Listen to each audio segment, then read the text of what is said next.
Shalom, salam sehat, salam sejahtera. Perkenalkan, saya Ronoli Simamora dengan NIM 0120210019. Di sini saya akan membahas tentang konsep manusia sebagai makhluk sosial dan makhluk budaya. Materi pembelajarannya adalah yang pertama, konsep manusia sebagai makhluk sosial dan makhluk budaya. Yang kedua, nilai kesehatan sebagai sudut pandang. Yang ketiga, konsep perilaku. Yang keempat, peran agama dalam proses sosial.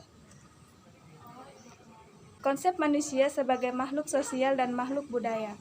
Manusia adalah makhluk yang selalu melakukan interaksi dengan manusia lainnya.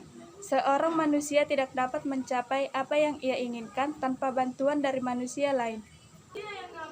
Hakikat manusia sebagai makhluk sosial akan membentuk suatu hukum, mendirikan sebuah kaidah perilaku dan kerjasama antar kelompok yang lebih besar. Dalam perkembangan ini, bantuan dari spesialisasi dan organisasi atau integrasi sangat diperlukan. Kemampuan tersebut adalah kerjasama dengan kelompok yang lebih besar. Adapun contoh manusia sebagai makhluk sosial, gotong royong. Salah satu contoh manusia sebagai makhluk sosial adalah melakukan gotong royong. Gotong royong adalah sebuah kegiatan yang dilakukan secara bersama dengan bekerja sama. Tujuan dari gotong royong adalah mendapatkan sebuah tujuan yang diinginkan. Nilai kesehatan sebagai sudut pandang. Nilai kesehatan adalah ukuran baik dan buruk yang mengacu pada kondisi kesejahteraan secara fisik, mental, sosial yang utuh dan bukan hanya bebas dari penyakit atau segala bentuk kelemahan lainnya.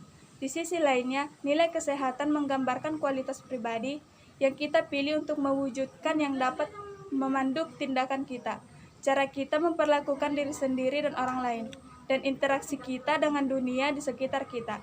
Atau dengan kata lain, nilai memberikan pedoman umum bagi cara kita bertindak dan berperilaku. Konsep perilaku. Pengertian perilaku adalah segenap manifestasi hayati individu dalam berinteraksi dalam lingkungan. Mulai dari perilaku yang paling nampak sampai yang paling tidak nampak. Dari yang dirasakan sampai paling yang tidak dirasakan.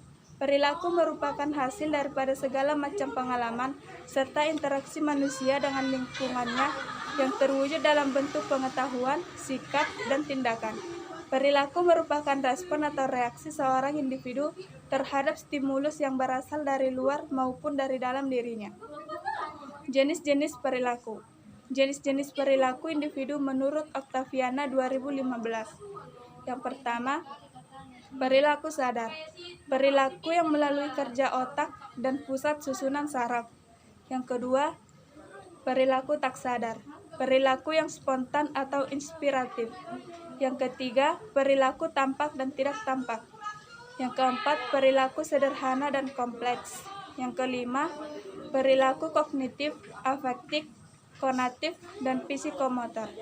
Bentuk-bentuk perilaku. Yang pertama, bentuk pasif atau perilaku tertutup atau covert behavior. Respon seseorang terhadap stimulus dalam bentuk terselubung atau tertutup. Yang kedua, perilaku terbuka atau overt behavior. Respon terhadap stimulus tersebut sudah jelas dalam bentuk tindakan atau praktik yang dengan mudah dapat diamati dan dilihat dari orang lain. Faktor-faktor yang mempengaruhi perilaku. Menurut teori Lawrence, Green, dan kawan-kawan atau dalam nota Mojo 2007, menyatakan bahwa perilaku manusia dipengaruhi oleh dua faktor, yaitu faktor perilaku atau behavior cause dan faktor di luar perilaku atau non-behavior cause. Selanjutnya, perilaku itu sendiri ditentukan atau dibentuk tiga faktor, yaitu yang pertama, faktor predisposisi, yang kedua, faktor pemungkin, yang ketiga, faktor penguat. Peran agama dalam proses sosial.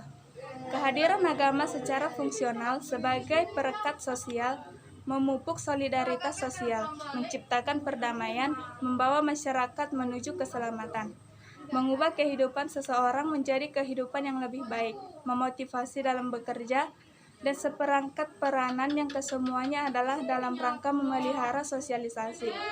Peran agama sangat signifikan dalam bentuk kepribadian dan interaksi sosial masyarakat Indonesia, terutama lewat lembaga-lembaga keagamaan. Lembaga keagamaan merupakan organisasi yang mengatur dan sebagai rujukan terkait tata cara beragama, serta berperilaku dalam kehidupan bermasyarakat dan bernegara. Demikian yang dapat saya jelaskan tentang konsep manusia sebagai makhluk sosial dan makhluk budaya.